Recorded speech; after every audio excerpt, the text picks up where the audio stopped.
belakang seperti ini, kebutuhan layanan forensik klinik itu semakin meningkat dengan semakin maraknya kejahatan yang tersebar tidak hanya di perkotaan, tetapi juga sampai ke pelosok-pelosok, ke pedesaan.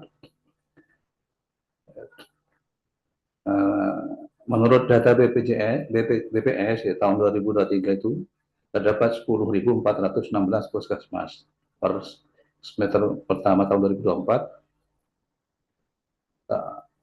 Tahun 2016 terdapat 17.466 unit puskesmas. Di pihak lain ya, keberadaan dokter spesialis ini dari tahun 2017 sampai sekarang itu tidak bergeser dari jumlah sekitar 300 orang yang tidak tersebar di seluruh provinsi. Jadi tidak merata. Padahal sangat dibutuhkan keberadaan dokter forensik itu. Ya. Maka untuk itu diperlukan upaya untuk mengatasi kekurangan layanan dengan pemberdayaan SDM yang ada di layanan primer. Ya. Ya, terus, nah, dasar hukum ya, setiap layanan kedokteran yang untuk kepentingan hukum, ya, terutama yang berkaitan dengan tindak pidana, tentunya punya dasar hukum. Ya. Ada landasan hukumnya ya. Ya, ini di KUHP pasal 133 ayat 1 ya, dalam hal penyidik untuk kepentingan peradilan menangani seorang korban baik luka, keracunan atau mati yang diduga karena merupakan tindak pidana, ia berwenang mengajukan permintaan keterangan ahli kepada ahli kedokteran kehakiman atau dokter atau ahli lainnya. Ya. Jadi di pasal ini ya, ahli lain itu bisa medis, bisa non medis. Ya. Tapi kalau medis itu hanya dokter. Ya. Jadi sampai saat ini pasal ini tidak memberi ruang misalnya kepada bidan, perawat atau ahli medis lainnya. Nah, kita tidak membahas mengenai ahli di luar medis ya, tapi untuk pasal ini hanya mencakup dokter spesialis dokter yang lain, misalnya dokter umum ya, dokter umum misalnya. Kemudian di KUHP pasal 179 ayat 1, setiap orang yang diminta pendapatnya sebagai ahli kedokteran kehakiman atau dokter atau ahli lainnya wajib memberi keterangan ahli demi keadilan. Ya, itu KUHP pasal 179 ayat 1. Jadi undang-undang ini ada dua yang bergandengan ya. KUHP dan KUHP. KUHP itu adalah undang-undang di mana suatu prosedur hukum itu dilaksanakan. Jadi bagaimana suatu prosedur hukum dilaksanakan, mekanisme hukum dilaksanakan. Nah, berisi tentang definisi dan bagaimana langkah-langkah suatu prosedur hukum dilaksanakan. Sedangkan KUHP itu eksekusi dari suatu proses hukum ya. Misalnya kalau pidana ringan berat itu berapa pasal hukumannya, ancaman hukumannya seperti apa. Jadi itu bergandengan ya, saling melengkapi ya, merupakan suatu kombinasi dan saling melengkapi ya. Seperti itu. Oke, lanjut. Nah, jadi ini adalah undang-undang kesehatan yang terbaru ya. Nah, jadi ini Undang-Undang Nomor 17 tahun 2003 ini adalah Undang-Undang Kesehatan yang terbaru ya. Nah, ada pasal-pasal untuk yang dokum pelayanan kedokteran untuk kepentingan hukum ya. Misal ini pasal 154, setiap orang berhak untuk mendapatkan pelayanan kedokteran untuk kepentingan hukum. 155, pemerintah pusat dan pemerintah daerah bertanggung jawab dalam penyelenggaraan pelayanan kedokteran untuk kepentingan hukum. Kemudian pasal 153 ayat 1, nah Penyelenggaraan pelayanan kedokteran untuk kepentingan hukum ini ditujukan untuk memperoleh fakta dan temuan yang dapat digunakan sebagai dasar dalam memberikan keterangan ahli. Kemudian pasal 153 ayat 2, penyelenggaraan pelayanan kedokteran untuk kepentingan hukum sebagaimana dimaksud pada ayat 1 dilakukan pada fasilitas pelayanan kesehatan yang memenuhi persyaratan. Nah, ya, apakah ini hanya berlaku pada rumah sakit negeri atau vaskes negeri? Tidak ada batasan khusus. Jadi vaskes yang swasta atau yang bukan milik pemerintah tetap diperbolehkan karena pasal ini tidak secara spesifik untuk membatasi pada vaskes yang khusus untuk milik pemerintah atau vaskes rumah sakit negeri atau vaskes yang milik pemerintah. Jadi vaskes swasta yang penting itu memiliki persyaratan diperbolehkan memberikan pelayanan kedokteran untuk kepentingan hukum.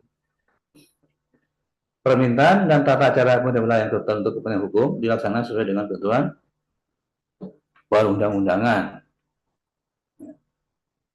Oke, lanjut.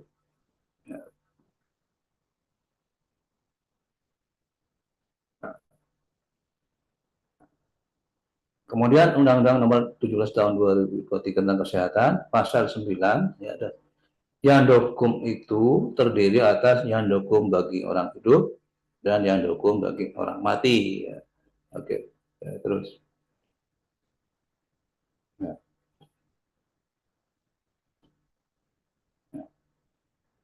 Paragraf 1, yandokum bagi orang hidup, Pasal 10, yandokum sebagaimana dimaksud dalam Pasal 9 huruf A harus memiliki persyaratan paling sedikit memiliki pelayanan kedokteran forensik dan mediko-legal, pelayanan kesehatan untuk korban kekerasan pada korban hidup, sarana, prasarana dan peralatan kesehatan yang menunjang pelayanan, dan standar prosedur operasional yang dokum. Ya.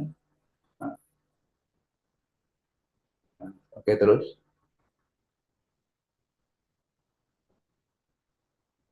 Kemudian pasal 11,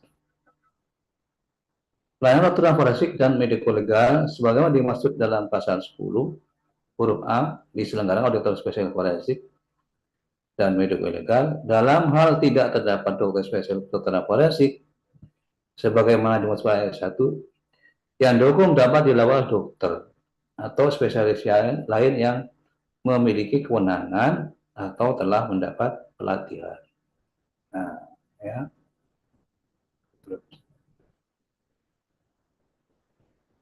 Kemudian yang pasal 3, pelayanan kesehatan untuk korban kekerasan pada orang hidup sebagaimana dimaksud pada pasal 10 ayat 1 huruf B berupa yang dokum yang berhubungan dengan pelayanan gawat darurat untuk penanganan kondisi atau gangguan kesehatan yang terjadi.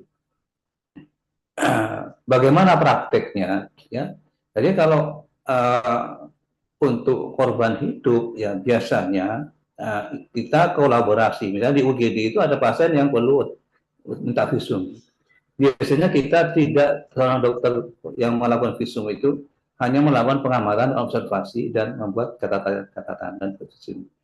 Sedangkan pelayanannya, penanganan kondisi dan penanganan kondisi, ya pelayanan gawat darurat itu dilakukan oleh dokter tim yang ada di UGD tersebut.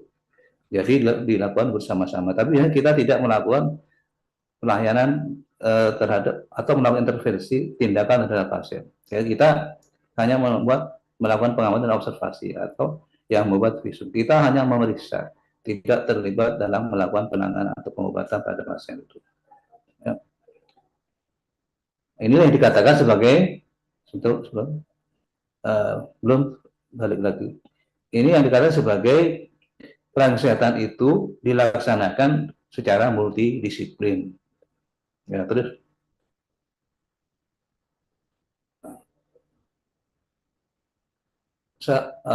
pasal ayat 5 ya, sarana, prasarana dan peralatan kesehatan sebagai yang dimaksud dalam pasal 10 huruf C merupakan sarana, prasarana, dan peralatan medis atau non medis yang menunjang peralatan rutin fisik dan mediko-legal dan pelayanan kesehatan untuk korban kekerasan pada orang hidup. Ini kan dilakukan secara simultan. Ya.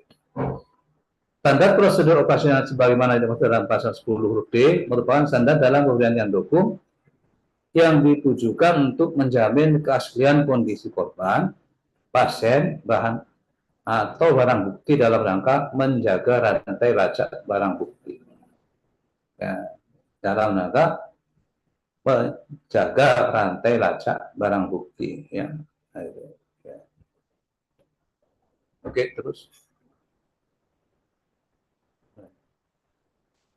Lanjut.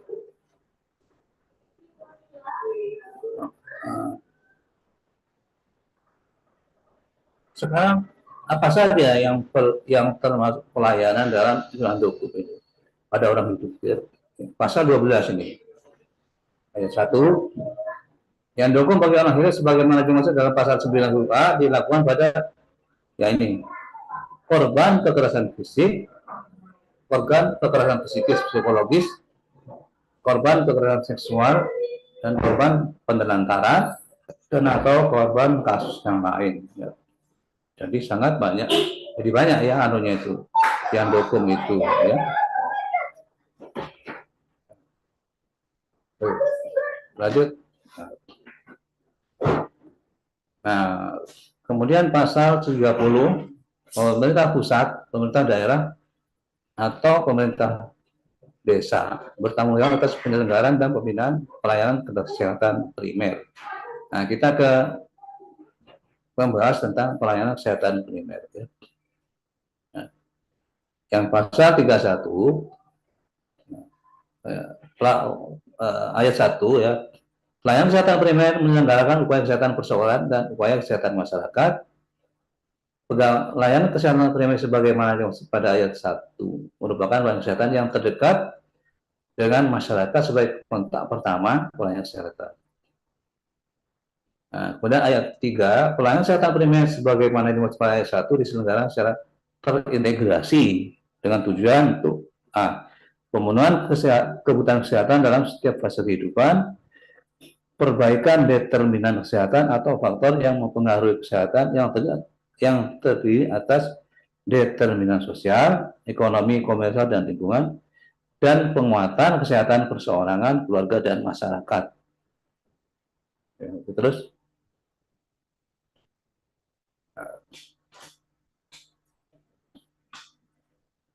kemudian yang ayat keempat, pelayanan kesehatan primer secara terintegrasi, sebagaimana dimaksud pada ayat 30, meliputi pelayanan promotif, preventif, kuratif, rehabilitatif, dan atau paliatif untuk setiap fase kehidupan. Yang kelima, pelayanan preventif seperti yang dimaksud pada ayat 4 dilakukan untuk pencegahan penyakit termasuk screening dan surveillance. Kemudian yang ayat 4 ya, pelayanan kesehatan primer sebagaimana dimaksud pada ayat 4 ini secara strategis memprioritaskan pelayanan kesehatan utama esensial yang ditujukan bagi perseorangan, keluarga, dan atau masyarakat berdasarkan faktor risiko. Nah, terus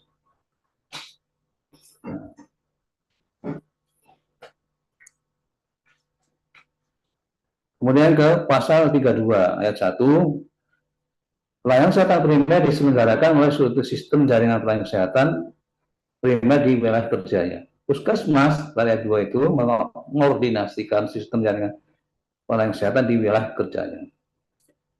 Nah, sistem jejaring pelayanan kesehatan sebagaimana dimaksud pada ayat 1 dirancang untuk menjangkau seluruh masyarakat melalui struktur jejaring berbasis wilayah administratif, B. Struktur jejaring berbasis satuan pendidikan, C. Struktur jejaring berbasis tempat kerja, struktur jejaring berbasis sistem rujukan, dan struktur jejaring lintas sektor. Ya, terus. Kemudian bagaimana posisi dokter di layanan primer? Ya, ya ada dua posisi ya. Nah, kebanyakan kita ini hampir ya 80% berada di posisi medis. Ya. Jadi pasien ini hanya subjek terapi, pasien orang bebas, tidak mempunyai status hukum tertentu, dan ikatannya dengan dokter bersifat transaksional. Artinya ada jual beli, ya, ya, kita memberi layanan jasa kepada pasien dan pasien membayar. Tapi landasan hubungannya adalah trust, saling percaya. Jadi pasien itu memberi pelayanan kita itu, memberi jasa profesional kita itu harus percaya dulu. Nah, kalau tidak percaya mereka datang ke tempat kita. Dan ini yang tidak boleh dilanggar ya, dikhianati ya. Nah, kemudian yang porsi kecil ya, posisi legal. Nah, nah, dokter mendapat surat dari lembaga hukum ya, dari pengadilan, kejaksaan atau polisi adalah satu pemeriksaan terhadap seseorang yang telah mempunyai status hukum tertentu, apakah itu terdakwa, saksi atau korban. Ya. Laporannya berupa visum et repertum ya, yang legal dan rahasia yang diminta oleh lembaga hukum yang meminta. Kalau yang di atas, yang medis itu laporannya berupa rekam medis. Ya. Ya. Jadi rekam medis itu secara hukum adalah milik pasien ya, dan segala rahasianya. Nah, kalau legal itu laporan adalah berupa visum. Ya, ya sama-sama suatu dokumen resmi, dokumen legal, tapi beda secara secara apa ya, secara hukum ya, secara kalau kalau visum itu adalah milik lembaga hukum yang minta ya. Kalau visum, kalau rekam ini adalah milik pasien ya, ya. Secara legal formal ya, secara legal formal itu kalau sebenarnya milik pasien, milik penyidik, kalau rekam medis adalah milik pasien. Kemudian hubungan dokter dengan pasien itu bersifat netral dan rahasia.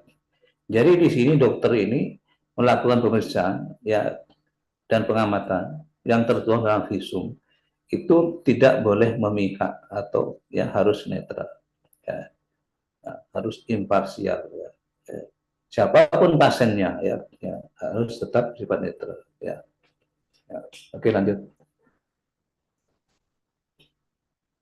Ya. Sekarang kembali ke definisi visum ya. Visum ini adalah laporan tertulis oleh dokter, biasanya dokter forensik, yang dibuat atas permintaan atau siapapun dia, yang penting itu dokter, yang dibuat atas permintaan resmi dari penyidik untuk kepentingan proses hukum, terutama dalam kasus pidana yang memerlukan pembuktian medis. Ya. Arti harfiahnya, visum adalah melihat, repertum adalah yang ditemukan. Atau jadi visum et repertum adalah berarti apa yang dia dan ditemukan oleh dokter dalam pemeriksaan. Ya, terus. Nah, tadi ya pasal 133 dan diatur dalam pasal 133 dan 133 KUHP menyebutkan bahwa penyidik dapat meminta bantuan dokter untuk melakukan pemeriksaan terhadap korban luka, mati atau kejahatan seksual. Ya, tadi kan sempat disinggung di depannya pasal 133 itu ya. Oke, terus. Lanjut.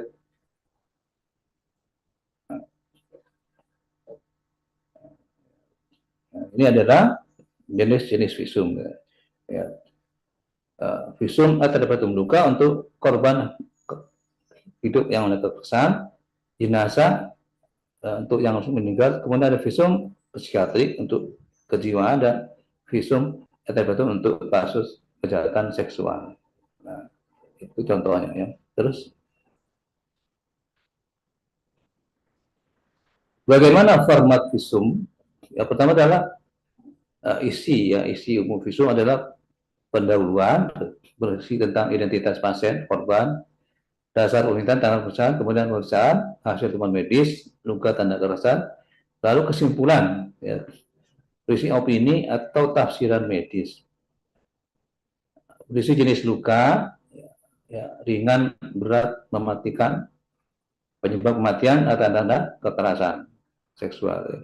Itu adalah macam-macam kesimpulan. Lalu di sini penutup dan tanda tangan dokter mencantumkan nama, jabatan, dan tempat kerja dokter. Terus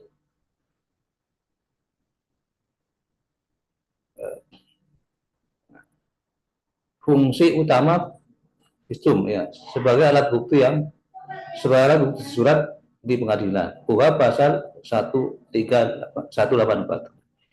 Jadi alat bukti yang sah di pengadilan itu ada 5. Ya. Yang pertama adalah keterangan saksi, kemudian keterangan ahli, ya, keterangan petunjuk, ya, kemudian surat dan keterangan terdakwa. Ya, jadi ada 5. Ya, ya di antara 5 alat bukti itu yang terakhir ini, ya, yang tidak disumpah, ya, keterangan tersangka. Jadi tersangka itu boleh berbohong, ya. Nah, tapi ada konsekuensinya, tidak terus bebas gitu saja. Kalau bohong akan nanti diperberat, akan di sanksi hukumannya. Yang saksi, yang ahli, yang saksi itu dari orang yang melihat, saksi mata, ya. Jadi lihat, yang melihat kejadian, misalnya ada kecelakaan, tabrakan, kemudian yang melihat itu siapa? Itu ada saksi. Saksi ahli ya kita ini, ya, dokter, ya, dokter forensik, dokter umum, atau orang yang memiliki keahlian, ya, yang itu dipakai ilmunya, yang dipakai bukan bukan bukan melihat apa yang dilihat dengan mata kepala sendiri, tapi ada ilmunya yang dipakai. Nah, kalau yang petunjuk, ya, petunjuk itu adalah apa yang diperoleh oleh penyidik di TKP, ya. Itu namanya petunjuk. Yang disumpah adalah polisinya, ya. Sedangkan yang keempat itu adalah surat itu, ya, atau dokumen legal. Ya, surat, ya, ini adalah visum, adalah surat atau dokumen legal. Yang terakhir tadi itu adalah tersangka. Ya, ya. Hakim itu dalam putus perkara itu berdasarkan 2 alat bukti yang sah. Ya. Minimal ada 2 alat bukti yang sah berdasar, dan ditambah 1 lagi adalah keyakinan. Jadi kalau 3 itu sudah fix, maka hakim sudah bisa memutus perkara itu. Jadi fungsi utama visum adalah membantu penyidik dan memahami dan hakim memahami aspek medis dari tindak pidana. Misalnya, apakah orang dipukul, kapan kematian terjadi, apakah ada tanda pemerkosaan, itu yang seperti itu, ya. Oke, lanjut. Nah, yang berhak meminta visum adalah penyidik, hakim pidana, hakim perdata, hakim agama. Ya. Kebanyakan yang berhubungan langsung dengan kita adalah penyidik.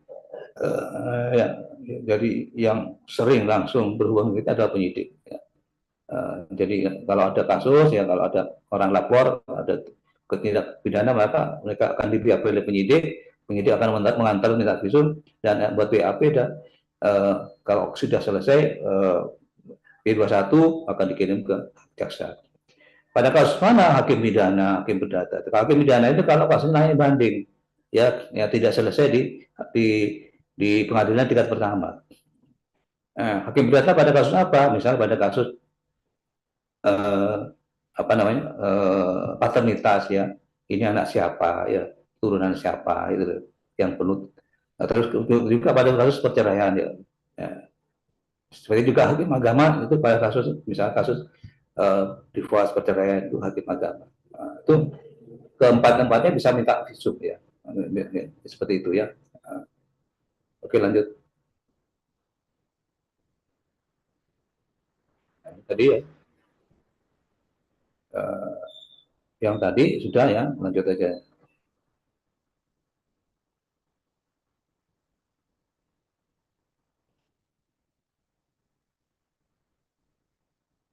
Nah, ini adalah penjelasan lain, ya. Surat tentang visum adalah surat resmi dari pihak penyidik kepolisian kepada dokter, biaya dokter forensik untuk meminta pemeriksaan medis terhadap seseorang, korban atau jenazah guna keperluan pembuktian dalam proses hukum.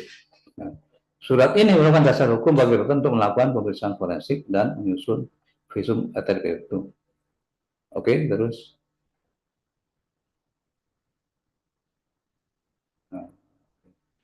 Bagaimana prosedurnya? Kalau yang kolom hidup harus tertulis secara tidak dibenarkan secara lisan, telepon maupun via pos.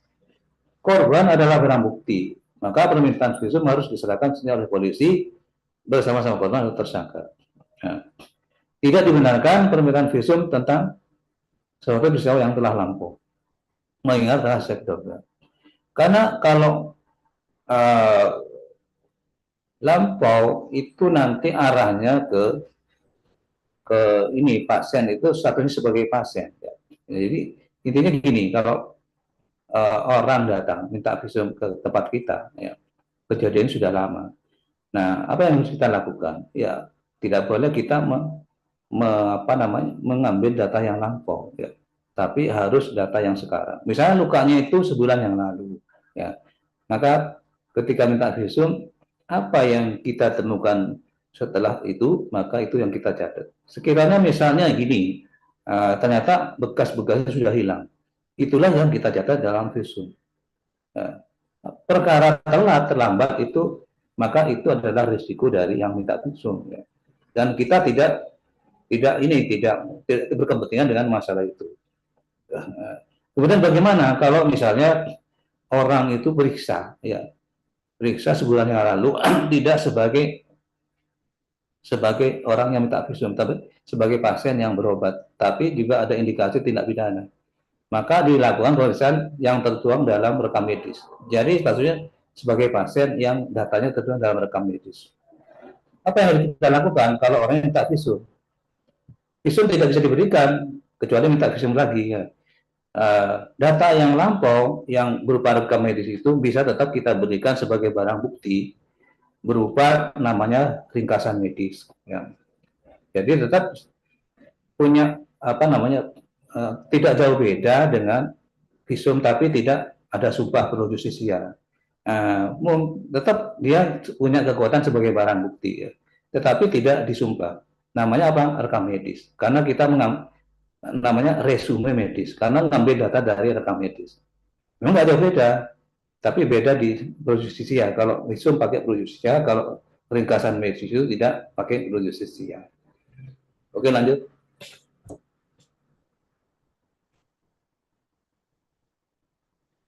Kalau korban mati, ya maka harus juga tertulis tidak dibenarkan melalui telepon, lisan atau pos.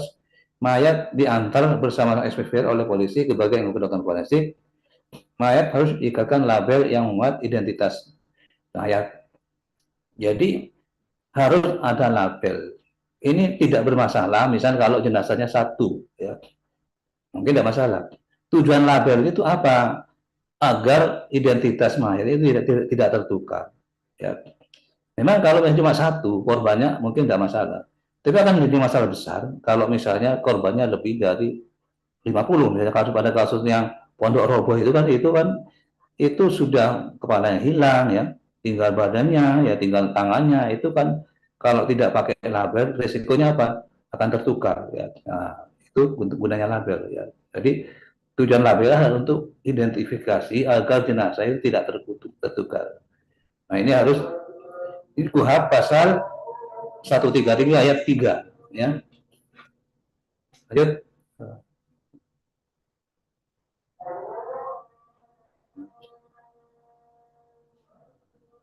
Isi pokok surat permintaan visum ad libitum berisi identitas pengirim atau penyidik atau petugas kepolisian, dasar permintaan, misalnya laporan polisi atau pasal yang disangkakan. Misalnya ini adalah suatu tindak penganiayaan atau perkosaan, persetubuhan, itu dasar pasal yang disangkakan.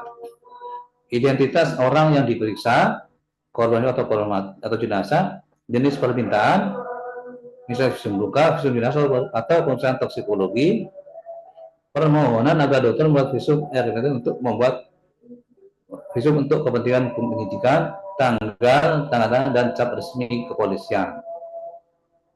Ya, terus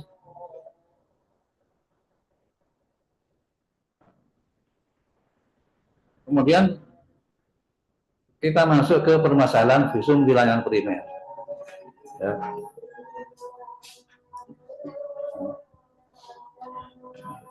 Ya. 50-70% kasus permintaan visum di RT adalah forensik klinik. Ya. Ternyata mungkin ini agak bias ya, karena mungkin tidak sama antara tiap daerah itu. Bisa saja misalnya daerah yang seperti kota besar ya, seperti mana, Surabaya atau di Jakarta itu mungkin prevalensinya tinggi kasus. Nah, mungkin beda-beda, seperti di daerah Bangkalan itu tidak begitu banyak, jadi agak bias untuk kasusnya itu. Tapi ya, tetap ada kasus forensik klinik itu. Ya. Apalagi di puskesmas, ya, tidak didapat data secara pasti berapa permintaan visum di puskesmas dalam suatu daerah. Kemudian kendala lagi ya, data visum itu bersifat sangat spesifik dan biasa dikelola secara internal, ya, sehingga jarang dipublikasikan secara agregat ke publik. Ini juga masalah dengan politik juga ya, karena siapapun itu adalah pasien, statusnya pasien, dan itu berkaitan dengan masalah apa? Kode etik ya. Sehingga bila diterbitkan data tersebut mungkin berada di laporan tahunan internal puskesmas atau tidak, atau di kesehatan setempat yang tidak diunggah ke publik. Kemudian juga masalah lain, perbedaan kapasitas dan cakupan visum luar visum internal rujukan rumah sakit membuat perbandingan antara puskesmas menjadi kompleks. Ya. Ya, terus, nah kemudian juga penulisan ya, luka itu belum lege artis, artinya tidak sesuai dengan kadar forensik, sehingga banyak visum ini yang masih under standar. Padahal visum ini tidak boleh salah ya, jadi harus minimal kesalahan, karena kalau salah dan itu akan menjadi tidak sempurna, maka akan rawan bila jadi barang bukti di sidang pengadilan. Jadi dalam buat visum itu tidak boleh sembarangan, harus teliti dan sebaik-baiknya. Ya. Nah, lanjut.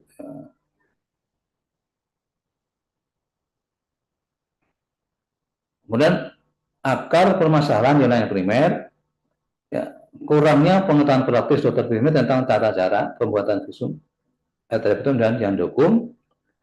Kemudian berikutnya adalah anggapan umum bahwa hanya dokter spesialis forensik yang boleh menangani semua urusan forensik, sehingga menimbulkan penundaan layanan. Kemudian juga masalah berikutnya adalah minimnya pelatihan dan SOP yang dukung di banyak puskesmas. Ya, ini jarang sekali ya orang ada pelatihan tentang ini bagaimana multi pelayan endokrin gitu.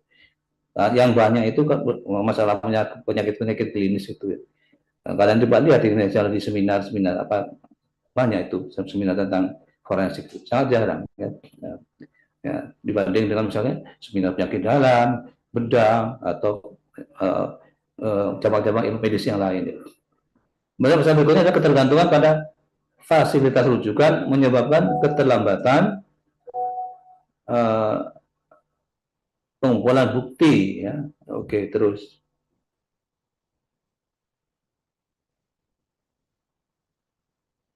Ya.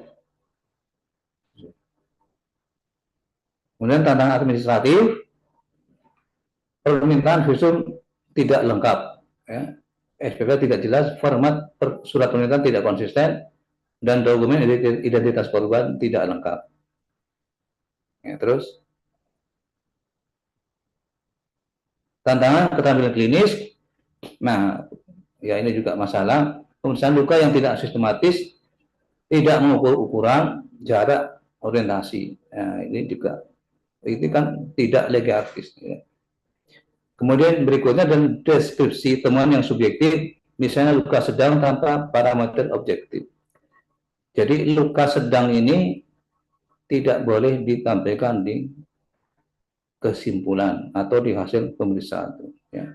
Luka sedang itu ada interpretasi. Ya. Kemudian dokumentasi foto yang belum standar, sudut skala pencahayaan dan kesulitan menilai usia luka secara forensik. Ya. Terus dampak ketidakpastian layanan primer. Ya. Dampaknya adalah ya tertundanya proses penyidikan karena bukti medis tidak dikumpulkan tepat waktu. Kemudian menurunnya validitas bukti, ya. Misalnya kehilangan jejak biologis, perubahan luka. Kemudian korban harus menempuh perjalanan jauh ke rumah sakit rujukan. Nah, ya, misalnya ya hanya ada di rumah sakit besar, rumah sakit kota, ya, kabupaten itu, maka harus menempuh perjalanan jauh, ya, menambah beban dan risiko hilangnya data. Resiko etik, dokter primer berada di posisi sulit antara kewajiban medis dan persyaratan hukum. Ya, jadi yang namanya yang hukum itu, ya pasti setiap dokter itu punya perasaan enggan atau takutan, ya, ya, ya, ya. Karena meskipun tidak salah itu ada perasaan gampang kalau dia dipanggil untuk BAP atau dipanggil jadi saksi di sidang pengadilan. Itu ya, jadi beda, auranya itu beda, ya. Kalau kita berkaitan dengan pelayanan hukum, ya, ya seperti itu, ya. Nah, terus lanjut. Kemudian juga kesalahan yang sering terjadi menyebut identitas pelaku di laporan medis, kemudian menulis pernyataan kesaksian korban sebagai fakta medis, ya. Kemudian mengeluarkan visum tanpa permintaan tertulis dari penyidik, ya. Nah, ya, ini juga nggak bisa, ya. Dasarnya apa kita bikin visum tanpa ada SPVR? Menyerahkan laporan kepada pihak kepada pihak selain penyidik yang berwenang. Nah, ini juga harus hati-hati. Ya, kadang-kadang di lapangan itu ada pihak dari pengacara, ya, terutama baik itu korban atau tersangka itu tidak boleh. Jadi dari pihak korban pun tidak boleh. Jadi kalau maksa kembalikan ke undang-undang atau diarahkan ke penyidik untuk minta langsung salinnya kepada tentang salinan visumnya itu. Meskipun kita punya kopinya, jangan sampai dikasihkan. Ya, terus ya.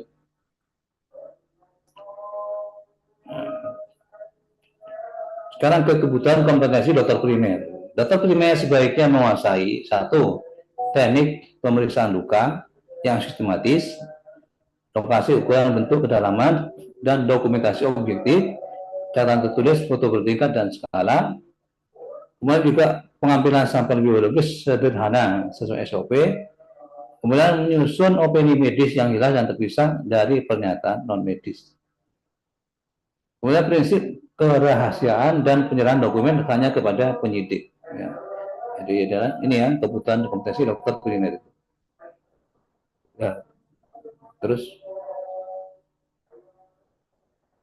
kemudian kebutuhan sarana dan prasarana. Formulir file tersedia di Vaskes primer, kamera atau smartphone untuk dokumentasi, ruang pemeriksaan yang menjamin privasi, dan peralatan dasar untuk pemeriksaan luka dan pengambilan sampel. Ya, jadi ini sebetulnya tidak terlalu mahal, ya, untuk yang dokumen ini, ya, tidak terlalu mahal, ya. Tidak perlu alat-alat yang canggih, ya. Ya, terus lanjut.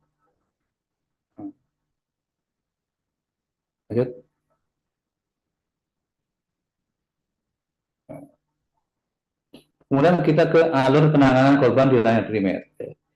Yang pertama adalah verifikasi identitas korban dan SPPA dari penyidik, kemudian lakukan analisis medis dan inform konsen untuk tindakan medis.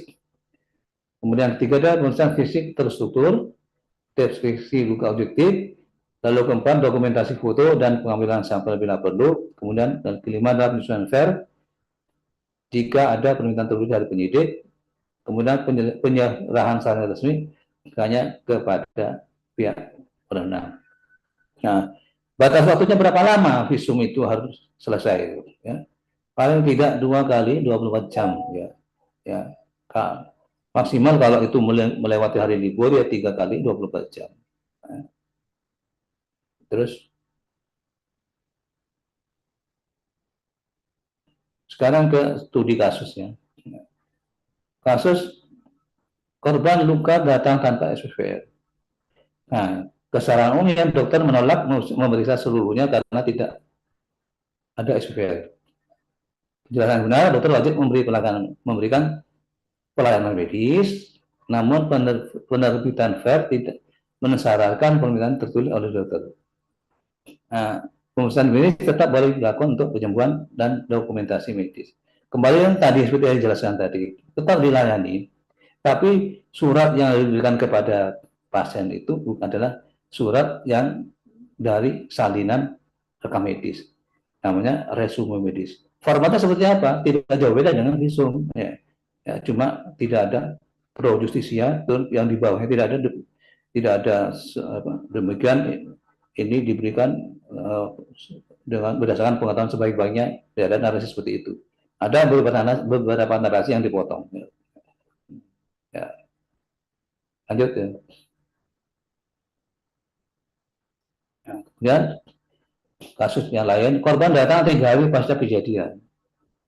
Kesalahan umumnya, VER tidak valid setelah jeda waktu tertentu. Kemudian klarifikasi, VER masih dapat dibuat. Ya. Jadi ini, dicatat kondisi apa adanya. Ya. Jelaskan kemungkinan perubahan sejak kejadian. Informasi temporal luka harus ditulis dengan kehati-hatian. Jadi meskipun datang 3 hari, yang mungkin selama 3 hari itu hilang, ya, jangan kalian mengada-ada, misalnya membayangkan bahwa mungkin 3 hari yang lalu itu masih ada. Nah, itu ya. Jadi apa namanya? Apa yang real kita lihat itu ya. Nah, bagaimana misalnya ketika pasien itu datang kita tidak mendapatkan apa namanya? Tidak ada kelainan. Kemudian 3 hari lagi datang lagi apa namanya? Ini ada lagi timbul misalnya luka memar. Ya kita tidak mengambil data itu ya. 3 hari berikutnya harus lapor polisi lagi, bikin visum lagi gitu ya. Intinya gini, kita harus ambil data yang real time. Ya, terus lanjut.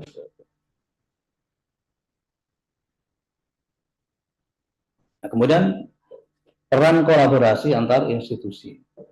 Jejaring puskesmas, rumah sakit forensik untuk rujukan dan second opinion.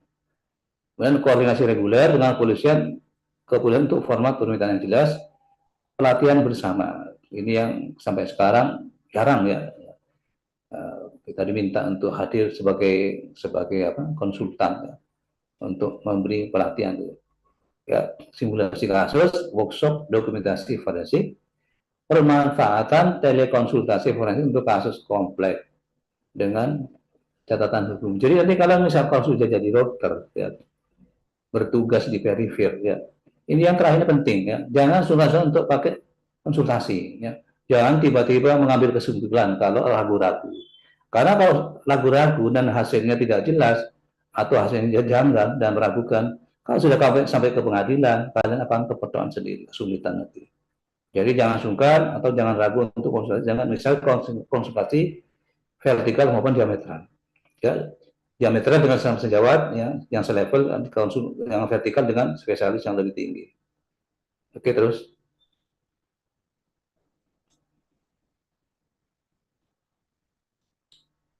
kemudian rekomendasi penguatan layanan primer. Yang pertama susun SOP yang dokumen khusus tingkat puskesmas. Yang kedua pelatihan rutin bagi dokter primer dan petugas medis. Sediakan template file ya, kit dokumentasi dan protokol foto. Ada template file kit dan dokumentasi dan protokol foto. Simulasi berkala bersama kepolisian dan rumah sakit tujuan, dan audit kualitas file dan supervisi oleh unit forensik regional. Ya. Terus lanjut. Ini kita ke kesimpulan ya. File adalah alat bukti medis yang diatur oleh KUHP. Undang-Undang Kesehatan yang terbaru menegaskan tanggung jawab oleh pemerintah pusat daerah dalam penyelenggaraan pelayanan kesehatan. Nah, penguatan kompetensi, SOP, sarana dokumentasi, dan jejaring antar institusi adalah solusi realistis untuk menjadikan puskesmas sebagai garda depan Yandoku. Ya, inilah suatu kondisi idealis yang mungkin masih belum kita tercapai ya. Nah, ya. Oke, selesai ya untuk materi ini. Ini adalah materi terakhir ya. Kalau ada pertanyaan, silakan. Kalau ada pertanyaan, kita tutup untuk pertemuan hari ini.